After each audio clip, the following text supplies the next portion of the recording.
All right, so I have worked 9 days in a row. It has completely destroyed my creativity. I have restarted this video 5 times and I can't think straight. Why?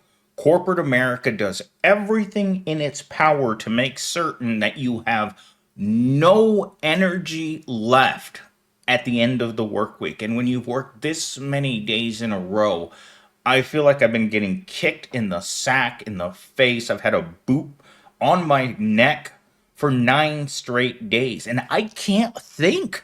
Like, I can't think clearly because of how much work I've had to do for not enough money. And this is my problem when you look at the jobs report that came out today that had 250,000 jobs created in December, and you think to yourself, well, I just need one that pays well. Just one. All I want is one job where I don't have to worry about becoming homeless. Because I think about becoming homeless at least 10 times a day because I have no job security whatsoever. Every day that I go to my crap job, I think this is the last day that they're going to put up with me. No, I do not have any sort of relationship with a corporation anymore. At all. My boss hasn't spoken to me in months. I don't speak to anyone I work with. In fact, the only person that I have to deal with on a daily basis is Gen Z. And even Gen Z realizes, oh my God, I need to get out of this job. At least 3 times a day, maybe even more, I'll catch him applying to other jobs. And I don't say anything to him, but it's probably the best thing that he can do for himself because this company is a piece of crap. Everyone who works here knows that they need to be looking for another job. Every single person, right up the chain of command, all the way up to the executive people. We've lost more than 60% of the executives in just the past year. That tells you something. When the executive class of people realize it's time to get the F out, every single worker that works there should realize I have no job security. They're not going to give me an increase in pay, and they're going to expect for me to work harder. Today was an excruciatingly difficult day working for the corporation. Hour after hour after hour, the requests kept coming in, coming in, coming in. HR, AP, support. I mean, you name it. There was requests coming in. And again, I have a very unique job in the corporation. So not only do I have to manage my office, which is a lot of work, but I have to manage the other 25 offices by myself. And it gets to you. You realize, you know, I'm extremely stressed out by work. I have no job security.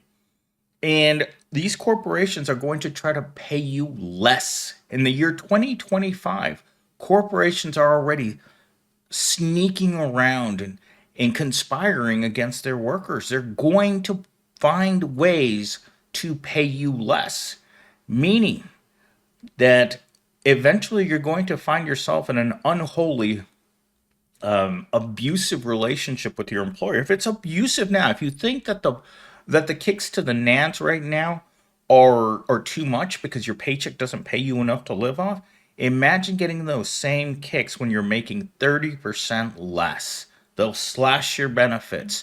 They're going to find ways in order to increase productivity and pay workers a lot less.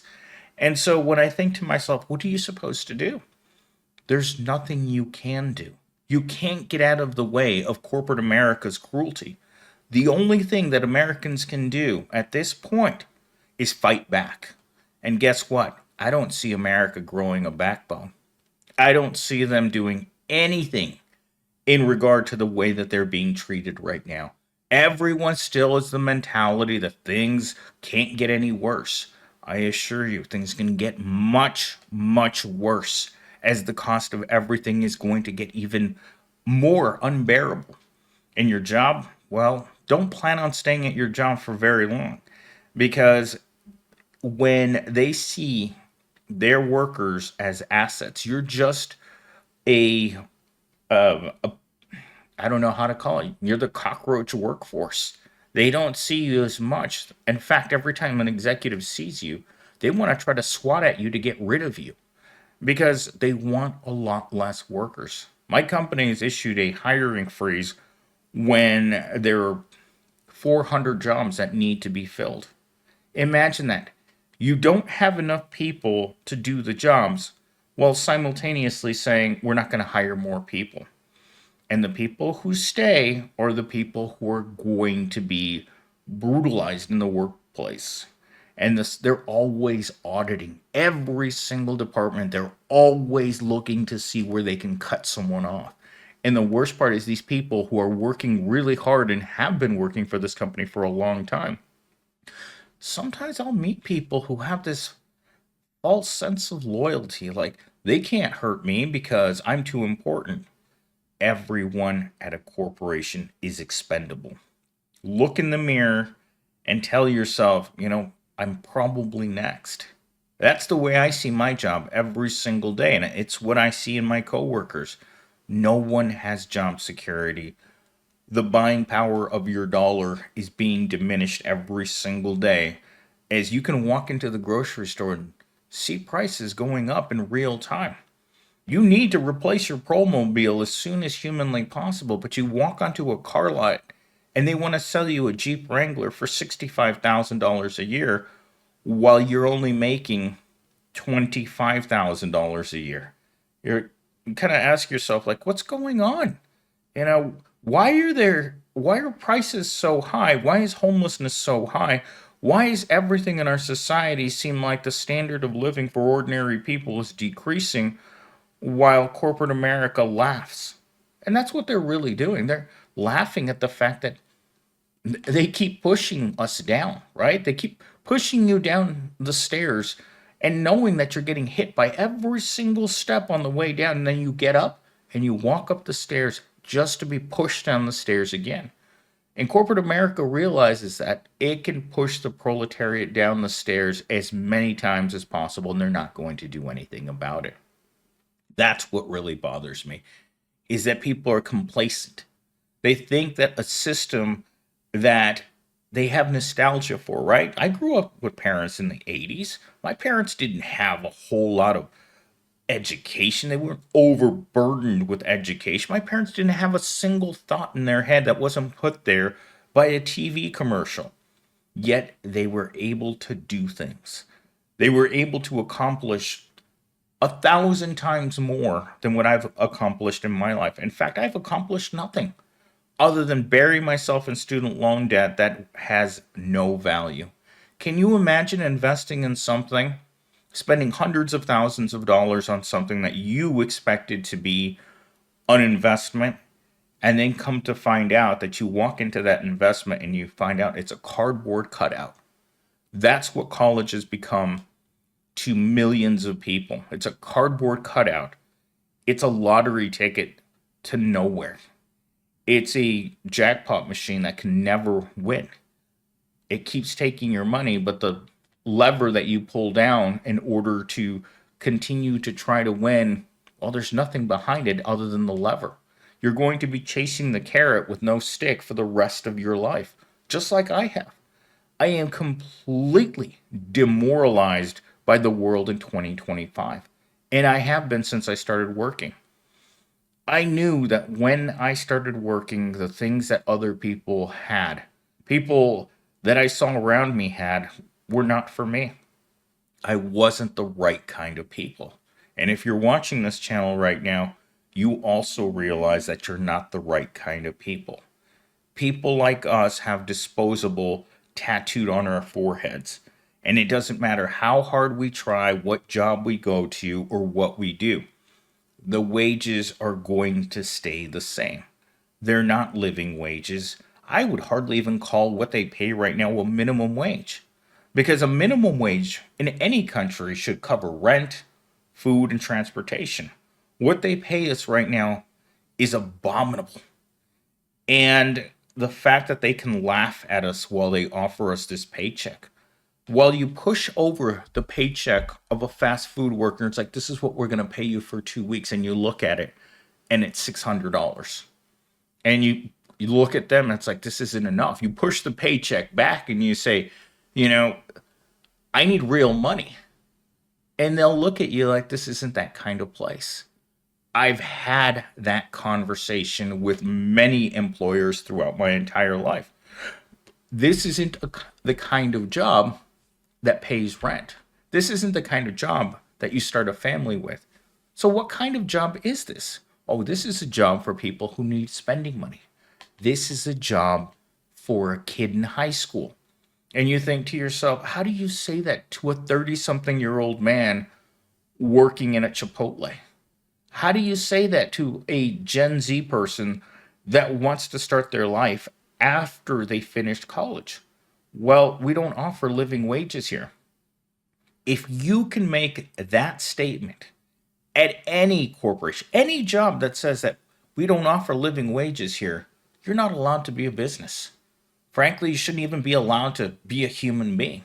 When you are such a scumbag that you try to pass off your slave labor as work with the possibility of working hard and someday being able to afford things, but this is the paycheck today. This is your entry level job, and the only thing entry level about it is the pay. Everything else about the job has nothing to do, doesn't even resemble entry level at a corporation, but they expect you to take this. And when you ask for a raise, they might take that as an insult and fire you on the spot. My Gen Z, when he submitted his 2 week notice, they said no thank you and fired him on the spot. This is why I've told people for years, never give a 2 week notice. Make them pay for how terrible they've treated you, because they're going to scramble to fill your shifts, or they're going to try to figure out what your job is, or they're going to look around and ask themselves, why can't we retain anyone? Because we're not about retention. We're about attrition.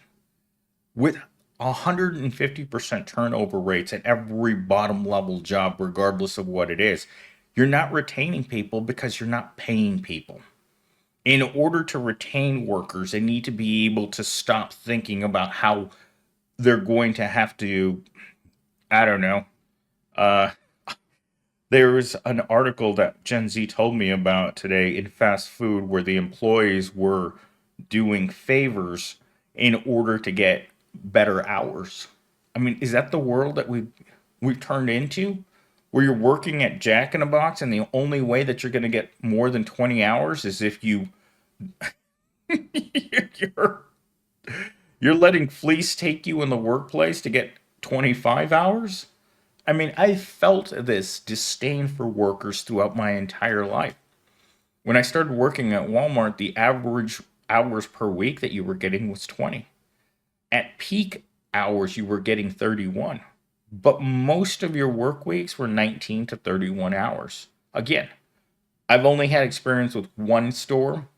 I've been told that this doesn't happen at larger stores, but that's been my experience with all low paying jobs. Not only are they low paying, but they're also jobs that you can't schedule other jobs around. And that makes it incredibly difficult to be able to increase the amount of hours that you're getting. Besides, even when you increase the hours that you work, it doesn't mean you're going to be more prosperous. It just means you're going to be less poor. And with that said, it looks like I spent most of my video ranting already. So let's get into my 3 talking points here.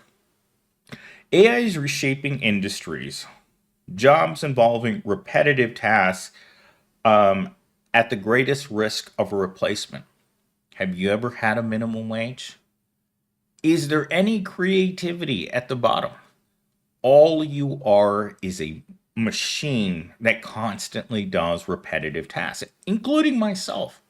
All day today, all I did for 6 to 7 hours today was buy more and more stuff from Amazon. My job might as well be called the Amazon buyer. I bought this, I bought that, I bought headphones, I bought cables, I bought cable management equipment, I bought screens, you name it. If a corporation needs it, I've got to buy it. I've got to figure out what they need, what product to get, and then get it here as soon as possible. While at the same time realizing that a lot of this junk is going to have to go back. I actually had to make 3 trips today on items that I purchased that were not compatible with the needs of the person. I mean, I bought a headset. I bought a $150 headset for my desk, and I was testing this particular model because I have not had very good success with any brand of headsets that I would consider to be a professional headset, a headset that you can wear, 4 to 8 hours a day. I bought this Jabber headset, and it was exactly $150. I used it in a meeting today, and it was terrible. I've tried out at least 5 different wireless headsets, and they all have terrible quality. Every one of them was between $50 and $150, and I can't find a brand that works. I have a Microsoft headset that I've had for a few years that I don't like wearing because it's uncomfortable. It has the best sound quality I've ever seen, but they also raised the price of them by, I believe, 100 and some percent. Like, first, they went out of stock for more than 6 months, and they came back and they went from, I think, $80 to $160 for the exact same product. Again, I don't know why price gouging is become just normalized, but it is. My second talking point under this, my second bullet point under this talking point is emphasize the need for adaptability and upskilling. I've worked with Gen Z, and my only experiences with managing Gen Zs, I know that Gen Z is not good at either upskilling or adaptability. They're supposed to be digital nomads, but at the same time, all they do is use their phones. No Gen Z that I've had has been proficient with Excel, Word, or what's the other program we use? Or uh, Acrobat. Those are the top 3 programs we use at work. And none of them, I would say, were proficient with any of those products. And they're basic office products. If you don't know how to build an Excel spreadsheet, what have you been doing in the last 10 years? Because even if you're not going to use them for work, everyone needs something like that. Everyone needs to be able to make a spreadsheet. And every time I hear a politician talk about how they're going to fix their communities, it's always a political talking point to say, oh, we're going to upskill these workers that work in this coal mine because we no longer need coal mining jobs, just like the dock workers that were on strike recently. What are you going to upskill people like that to? You're not going to suddenly put them in school or put them on some sort of online training course and suddenly they're going to be good office workers. From my experience, very rarely do long-term retail workers transition into good office workers. And the reason behind that, especially with really young people, is they don't have the soft skills in order to be able to transition to jobs that involve, I would almost call them civilized jobs inside of offices, because I was talking to the school president yesterday in his office, and I said that the most difficult part about working with retail people is that a lot of them are minorities and many of them do not have the basic understanding of what it's like to work inside of an office because they never have. They've worked either in fast food, warehouses, or inside of grocery stores. Those aren't the same skills you need in order to navigate the world inside of an office. It is a strange, very artificial place where you're constantly worried that someone's going to call HR on you because you looked at their feet the wrong way. And if you think that's absurd, when I was going through the HR training while I was at ASU, they told me that as long as you look at a woman's ankles inappropriately, she can talk to HR about how you made her feel by looking at her ankles. That's how ridiculous it is to work in an office. You don't come to work to meet people. Just it is from what I've heard, like being in an office comparatively to other areas of work is very, very different because everyone's waiting to be offended by something. That's what I've learned about working in many different office locations is that every person's a snowflake and they're just waiting to see how they've been excluded or mistreated or exploited. The reasons why you end up in HR, you don't it's not like you're going to get out of it. In fact, I have a coworker who's been going through HR problems because of his attitude towards the end users, right? As a person that works in tech, sometimes we get frustrated with people that work in an office that don't know how to do anything, right? And sometimes if you don't check yourself, you're going to say the wrong thing to the wrong person. Even if that person is brand new, it's their first day on the job and you've worked there for 5 years. All you have to do is say a series of the wrong words and you're going to find yourself unemployed because HR always sides with the person that got offended, the person that feels like you were looking at their calves with lust in your eyes. All right, guys, this is a rant video. I'm exhausted. My brain hurts. I want to relax. It's Friday. I'm hoping to go on a long drive tomorrow to kind of get my mind out of this. Like, I don't understand how to explain this to you guys other than if you've worked in corporate America in a job that's like this, it's like they put your brain, like your temples, they put your temples in a vice grip and they keep pushing and pushing and pushing. And right when you think you can't take any more because your soul's crushed and your guts are already being pushed out your rear end, it's Friday at 5 o'clock. And the Monday that stretches from 8 a.m. to the end of the week at 5 o'clock on a Friday finally ends. As I've always told you guys, to me, Monday starts at 8 a.m. and doesn't end till Friday afternoon. And then you get to relax for a couple days knowing full well that the car battery and your nuts have a date at 8 a.m. on Monday morning.